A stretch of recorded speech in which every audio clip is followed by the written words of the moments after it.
Okay, everyone. We are about 3 minutes away from Dr. Reeves, and he is here and ready to pour into us about leadership development and leadership in general. So we just thought we'll pop in a little early to give you guys a time to get in. And if you have any questions already for him, those of you who are on the actual Zoom, you can type into the Q&A or the chat. Those of you who are going to join us through Facebook, then you can type in through Facebook because I will be manning that for Dr. Reeves. So I will start in 3 minutes with my introduction, and then I will turn it over to him. And so we're just going to look to see who's coming in and who might have any questions. Please, as you come in, introduce yourself. Let us know what school you are, if you're a first year or second year, and that way Dr. Reeves can read it through the chat. And I can read it off from Facebook. So we'll have 2 more minutes and we're going live, but we're just going to be here and hang out until everyone get here.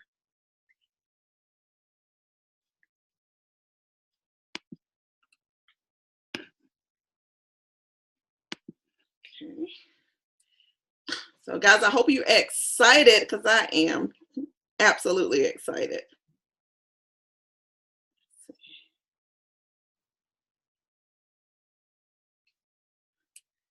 Get it going here.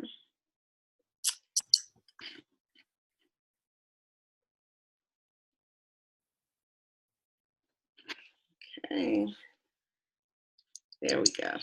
So, and Dr. Reese, we have many more that's in the Facebook group than we have on Zoom. So I'll be manning the Facebook for comments and questions, and we both can man the Zoom chat. Sounds good.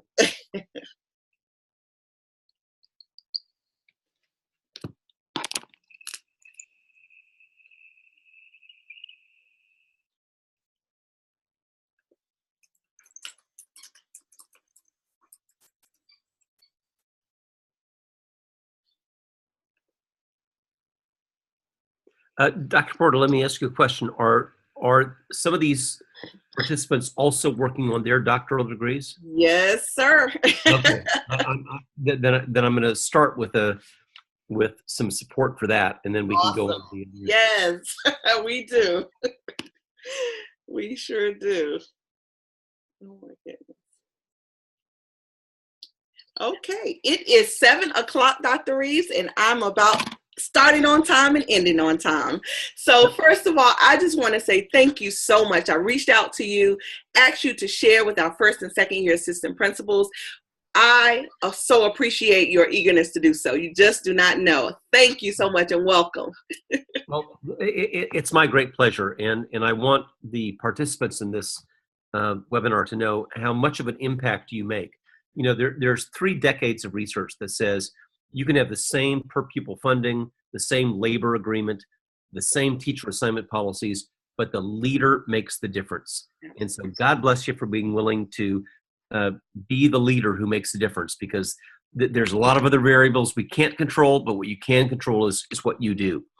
The second thing I want to say by way of overview is that several of you have aspirations for doctoral degrees. And I started a volunteer group about 5 years ago called finishthedissertation.org. Finishthedissertation.org. And it literally started in a church basement in Boston. And the story was, I'd finished doing a series of 20 years of volunteer groups in elementary schools and middle schools and high schools.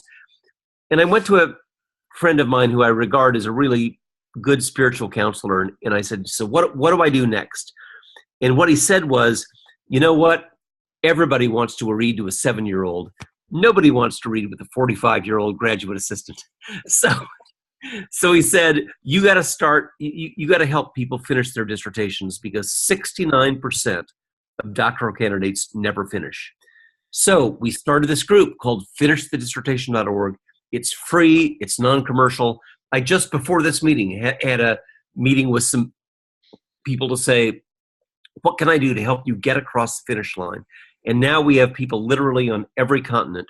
So if you're working on your doctoral degree, go to finishthedissertation.org. You get 1-to-1 free non-commercial assistance, and we want to help you. So now to the matter at hand. you've got a tough job, and I would have to say it's a lot tougher than people expected. I was joking with some teachers today. I said, "Oh, those APs, all they do is sit in that office and drink coffee, and and they don't have anything to do. They discipline a few kids, slap them around, send them back to the classroom. They don't have much to do." Well, the reality is that leadership is all consuming.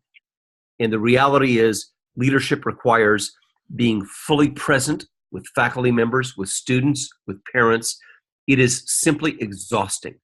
And the fact that you're here, for goodness sake, at 7 o'clock at night, when I'll bet you that many of you were at school at 6:30 this morning, testifies to the 12-hour plus days that you're putting in.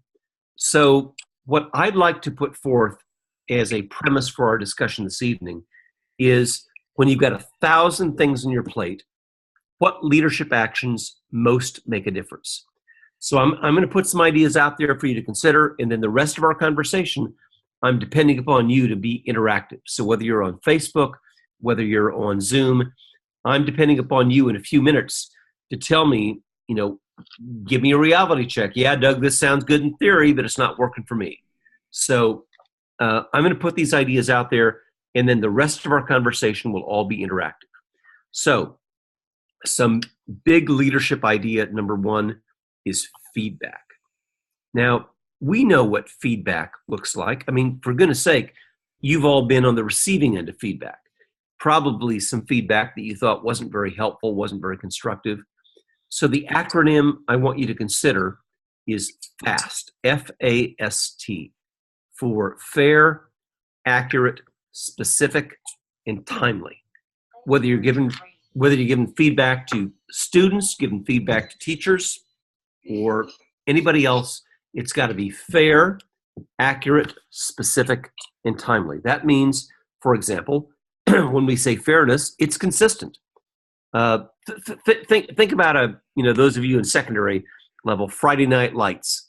You're going to go to a football game, and you expect, even if you disagree with the official's call, you expect the adults on the field to agree on what's a touchdown, what's out of bounds, what's a foul. And if you've got 4 different officials giving 4 different judgments, you'll say, that's not fair, that's not okay. So fairness is about consistency. And I think as leaders at every level, elementary, middle, and high school, you can help guide that consistency.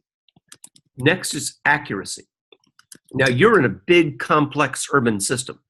So part of what we want to do is to make sure that accuracy, I taught a ton of second language kids, and I was a math teacher. So I didn't know, what was I assessing math, or was I assessing English language literacy with numbers in it? So the challenge you as leaders have is to make sure the feedback that we have is accurate. So there's fairness, accuracy. The S is specificity. Here's an idea for you to consider this week. I know a lot of you on this call do observations all the time. You want to know what I want you to do tomorrow morning? Start with a music class. Watch that band teacher, watch that chorus teacher. And you want to know what you'll see? If you were to ask, what percentage of kids get feedback? It would be 100%. What percent get specific feedback? 100%. Faster, slower, louder, softer. And they'll model what great feedback looks like. And finally, timeliness. Those band and chorus teachers aren't writing things down to send to parents and students 9 weeks later. They give students feedback immediately. And I'll just tell you, I think you can have a high school chemistry class like that. I think you can have a middle school algebra class like that.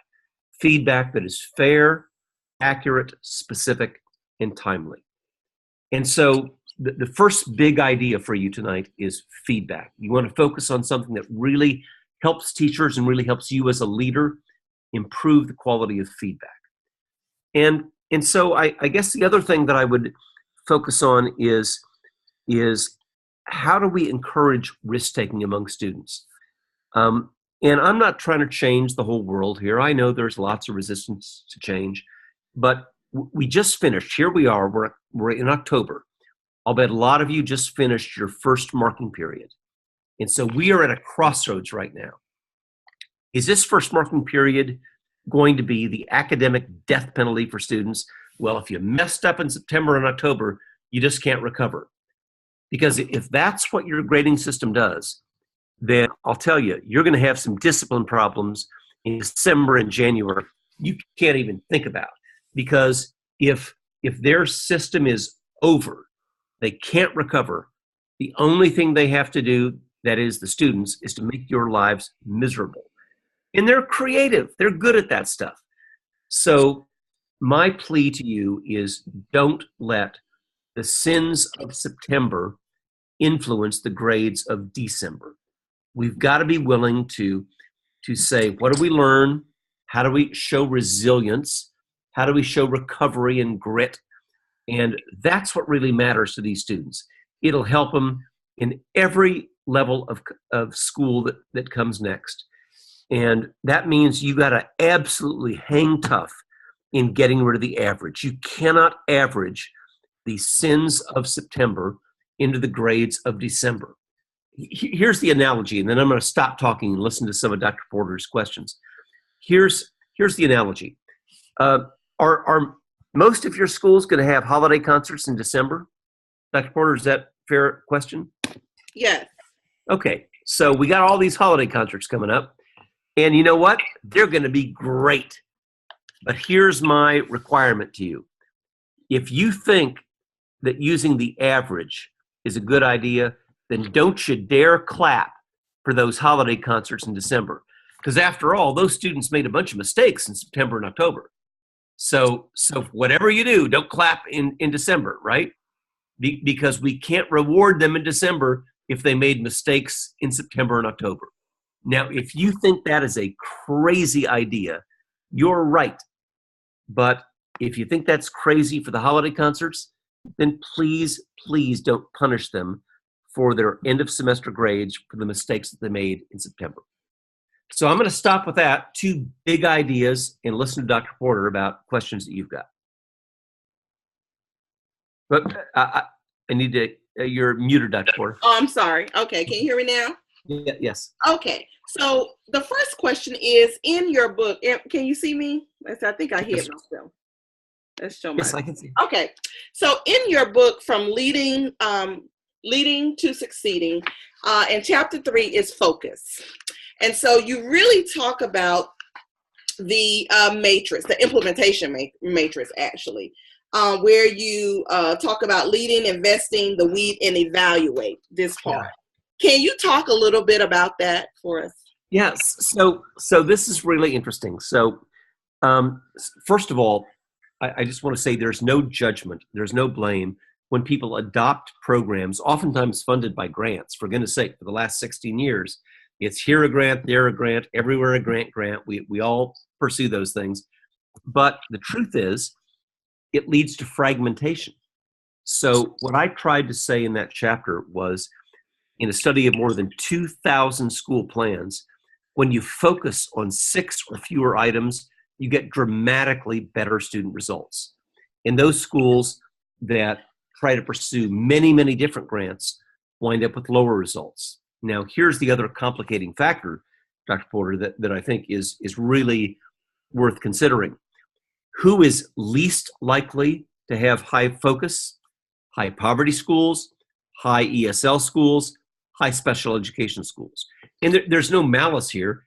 Everybody's trying to help you. Here's a university. Here's a foundation. Here's a state. Here's all trying to help you have these more things. And as a result, schools wind up with 7 different literacy programs, a half a dozen different data analysis programs. But it's not fragmentation. It's focus. Focus on a few things. Focus on 6 or fewer leadership and instructional initiatives that really help. And one final thing I'd add to just punctuate this response is it's not programs, it's practices. So you'll never hear me say, buy this program, buy that program, because that's not what's sustainable. What I would hope your system would do is to say, it's ours. We own it. Our teachers created it. That's what's going to be sustainable, not something that you buy from a corporation. Thank you so much. So the next question that I'm going to ask is about my absolute favorite book of yours, The Learning Leader. I still use this book because the leadership matrix means so much to me. And I wanted to talk about your chapter 8 in it is using leadership maps to improve your school. And so for those individuals who are not familiar with the leadership matrix, the lucky, leading, learning, and losing, and I tell you, I use that for everything. So how can we use this framework for school improvement? Well, so first of all, thanks. You never know when you publish something, and I've published a bunch of books and a bunch of articles, and you never really know what's going to have legs. But what you described absolutely has got legs, and that means it's been sustained over time, supported by many other researchers. So I don't want anybody to leave here saying, well, this is Doug said. I'm just one pebble on the mountain of research, but I think the mountain is pretty important. And so part of what we've learned in that is that lucky, which means high results, but we don't know how we got there, was being born on third base and thinking you hit a triple. I mean, honestly, you see it happen all the time in affluent schools, and or more to the point, they used to be affluent, and then their demographics changed, and they said, well, gee, it must be those darn kids, it must be those darn parents, because it was all about them. They never identified what the adult practices were that led to better student achievement. Losing in the lower left-hand quadrant are the schools who I'll interview and say, well, okay, so let's address reality. We have students who are 2 grades behind grade level in reading. Happens to me all the time. A lot of my work is in high poverty schools. Okay, so they're 2 grades below grade level in learning. What are we going to do? And if the answer is, well, we'll do the same thing we've done for the last 20 years, then let's not expect a whole bunch of improvement in reading. I'm depending not just on changes year to year. We just finished the first 9-week marking period in many schools. I want to know how next Monday is going to be different from today. And that's a very fair question as you as leaders to ask your colleagues, how is next Monday going to be different from today? And if the answer is, hey man, I've got my lesson plans embossed in tin and gold foil and they're not going to change, then don't be surprised if student improvement doesn't happen. So the losing quadrant is doing the same thing and expecting different results. Now here's the hard part, the learning quadrant. Learning means our results are not where we want them to be, but we understand what we need to do to improve. We're willing to, for example, improve the amount of literacy time we allocate. We're willing to stop doing things that are wasting time and start doing things that are saving teacher time. So we don't have very good results. We're not happy with those, but we're willing to make some changes in adult practices. And then finally, you have the leading quadrant, high results and deep understanding of what teachers are doing. And that's where you aspire to be. But my experience is that a lot of urban districts are in the learning quadrant. And so here, I just want to really press you on this, if I can do so respectfully. If all you look at is test scores, you can't tell the difference between learning and leading, because the learning people may have low scores, and so we just cuss them to the end of the earth, and the leading people have high test scores. And I want to suggest that test scores don't tell you the whole story. Test scores are a piece of the equation. Here's the disturbing analogy I would offer to you to consider. Let's step away from education for a moment and talk about the teenage obesity epidemic that we have in this country. So let's say that you wanted to improve juvenile diabetes. You wanted to improve student weight, and yet all you did was to report student weight and the changes. And so you happily report, well, these students lost weight. Do you think as a parent, as a responsible leader, you'd want to know if they lost weight due to diet and exercise or due to anorexia and drug abuse. Because you know what? Drug abuse will make you lose weight. But I think you as leaders want to know about causes, not just about effects. So when it comes to test scores are not enough. It's not enough to look at effects. You got to look at causes. What led to that? So sorry for the long-winded answer to a short question, but I think, Dr. Porter, you really hit the nail on the head. This is really important. It really is, and I tell you, I use it all the time. It really is. So, just one more question about another one of the books that I love from you, Reframing Teacher Leadership. So, as first and second year assistant principals, who is our target audience here tonight, that's one of the things that we coach them through is building teacher capacity. So that's very new for many of them because many of our new assistant principals come straight from the classroom, while we have a few that are teacher leaders when they come to us, but for the most part, they are coming straight from the classroom. So of course, that's a different lens. So can you talk to us a little bit about reframing teacher leadership and how new administrators can really build that capacity of teachers? So it's true confession time for authors. Because I wish I could say, oh man, read that text. It's the golden stuff. You want to know the best part of that book? The appendix. It's not what I said. It's what the teacher said. And what you'll find in the appendix is authentic examples of teachers who used what we colloquially call the science fair. And I'm so happy, Dr. Porter, that you raised this because the best way of leading educational change is not somebody coming from the outside and speaking and everybody gets enthusiastic for 24 hours and then forgets about it. The best way of creating change is the science fair. And for the assistant principals and principals on this call, you want to make change happen, let your teachers define that change. The science fair looks like this. It's just like a science fair. We've all seen it for third and fourth graders. So there's like these 3-panel, Office Max deals. It's a big investment, $2.59. So 3 panels. One panel is, what was my challenge? The middle panel is, what did I do? What was my intervention? The third panel is, what were my results? So everybody has the same format: the challenge, the intervention, the results. And teachers choose. Maybe it's behavior. Maybe it's algebra. Maybe it's counting for kindergartners. You trust them. Let them choose. But they all have the same format: challenge, intervention, results.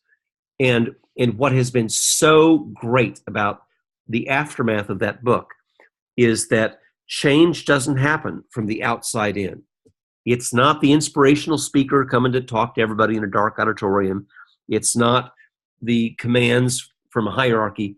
It's teachers saying, what was my challenge? What was my intervention? What were my results? Let me just illustrate. Since I wrote that book, I've had a number of updates to that. And let me just give an update from a few weeks ago that I think you might find compelling. At the high school level, there was a real problem with what are the consequences of missing work or ineffective work. And the typical consequence was zeros and Fs. One teacher decided to change from a 100 to 0 scale to a 4 to 0 scale. And what's interesting about this is that Brooke was her name, she had the same summative assessment, same state assessment, so there was no risk of grade inflation. So the only issue was, when you mess up, what's the consequence? And as a result of her changing from a 100 to 0 to 4 to 0 scale, from you can't do homework to you can actually resubmit it and get credit for it, little tiny changes. She went from 28 Fs to 4 Fs. I've seen the same thing happen again in a different district. From, at a school level, 380 Fs to 15 Fs. Now, I just want you to think about that. What would that mean in your school to have dramatically fewer failures, fewer repeaters, which means more electives? Teachers love that. That's how you get teacher buy-in. more electives. And here's the bonus point. When you cut the failure rate, discipline improves dramatically. Every time, this is the law of the universe, you reduce failure rate, then you increase student behavior positively. And I'm talking about cutting suspensions in half. So think about a faculty meeting where you can say, hey, this Reeves guy may be crazy, but what would your life be like if we could cut suspensions in half? If you could get to teach that elective in science fiction, in astronomy, in all these things you always wanted to teach, but you never could because you were teaching classes of repeaters, what would your professional life be like? You can really inspire teachers by having a vision of what works really well for them. So thanks for bringing up that book, because you never know what's going to happen when you publish one, but that's another example that's got pretty good legs. Right? Is got some impact. Absolutely. And it's 7:23 here, so we only have a few more minutes. And so I wanted to just really from you, what would be your advice for these new leaders who are trying to grasp so much? They all have a leadership development team, which is a support team of central office administrators as well as their principal that rallies around them, support them in reaching their goals for the year as effective leadership. What tips do you have for these new assistant principals and also aspiring principals, because many of them do hope to become school leader of their own schools? So let me offer a couple of ideas quite seriously to consider. One is, we all have been teachers. We got to remember what it was like.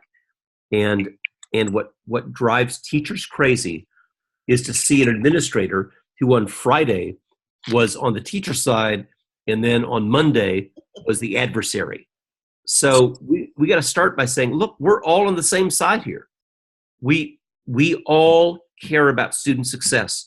We all care about discipline. We all care about a safe environment. So stop the adversarial relationships between administrators and teachers. We are on the same side. That's big idea number one. Big idea number two is, please do not drown them in initiatives. The evidence that I've accumulated in a lot of my research is, you get more than about 6 initiatives, you lose your effectiveness. So pick a few things. And I've suggested, for example, feedback is a great big one. Things like nonfiction writing or argumentative writing across the curriculum, that's a big one. But please don't do 15 or 20 of them. Pick a very few that have an impact and focus on those. And third, and perhaps most importantly, your job as a leader is to catch teachers doing something right. Your job is not to catch them doing something wrong. I will frankly tell you that in your new role as observers, if I can respectfully be this bold, you spend way too much time over observing bad teachers and under observing great teachers. And for your own intellectual and emotional health, you got to spend time with some great teachers. You should start every day. You go into that high school band room, go into that elementary school chorus room, watch a great teacher with great feedback and immediate student involvement, and remind yourself what great teaching looks like, and then go around your other duties. But I don't think we spend nearly enough time with our very best teachers. And the interesting thing I would just add as a footnote is, isn't it interesting that some of those kids who are misbehaving and out of control and disengaged in one class are totally engaged and totally attentive and totally wrapped in those other classes? So let's catch them doing something right. That's your job. Good. Thank you so much. These have been just some golden nuggets that I am certain our new assistant principals, first and second year, can take and really, really build upon until they are really becoming effective school leaders, because that is our goal. And I'm not sure, and I didn't say this in the beginning, but we are in Prince George's County, Maryland, which is right outside of Washington, D.C. I'm not sure if you're familiar with our Of county. course. Okay, awesome. And our this program is only 4 years old. So we just started really focusing on that principal succession just 4 years ago. And we have Aaron Reed. He says, thank you. It was fantastic. Thank you, Aaron, for joining us. And Aaron is assistant principal at, tell me your school, Aaron, Glenridge, not Glenridge. Oh my goodness, I can't think. Glenridge, yes, I was right. He's the principal at Glenridge, and this is his second year. So he's in our second cohort for AP2. So we really have a dynamic group of assistant principals, almost 100 total, about 60 in the first year and about 40 or so as second year assistant principals. So a good 100 that we're building our principal pipeline so that we can have effective leaders. So let me make a couple of offers to you. Offer number one is that when you bring these people together, I think you build relationships in person. So if there's an opportunity for me to be there in person, I would love to do that. Awesome. And number two, we have a lot of free resources at creativeleadership.net, free videos, free research, free articles that as an AP, if you're trying to start a meeting with just 2 or 3 minutes as kind of a provocative starter, some things are like on creativity, some on grading, some on leadership. They're all free downloads. So please consider creativeleadership.net as a free resource. But most of all, my heart's in urban education. So if you can have me down there, I'll sure be there. Oh my gosh. Oh my gosh. You just don't know. Thank you so much. And believe me that those free web sources on Creative Solutions will be used. I love free resources. Okay. So I am so humbled and I'm so honored that you are a part of this discussion tonight. And I also want to thank all of the assistant principals who joined us live tonight, because we know it's 7 o'clock. Like you said, they probably was at school at 6:30 this morning. But I do believe that anytime we can get some information on leadership, I want to grab it. So just on behalf of our school district, our Office of Talent Development, and our assistant principals in Prince George's County Public Schools, Dr. Reeves, I just want to say thank you so much, and I enjoy your work. So I am humbled. Thanks, Dr. Porter. I really appreciate it. Have a great night, everybody. Okay, thank you. Bye-bye.